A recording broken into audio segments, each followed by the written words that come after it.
पीछे हट जाओ।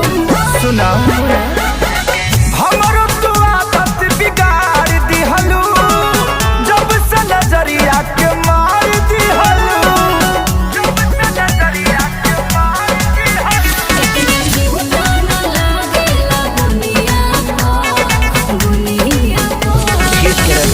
बटोर लो।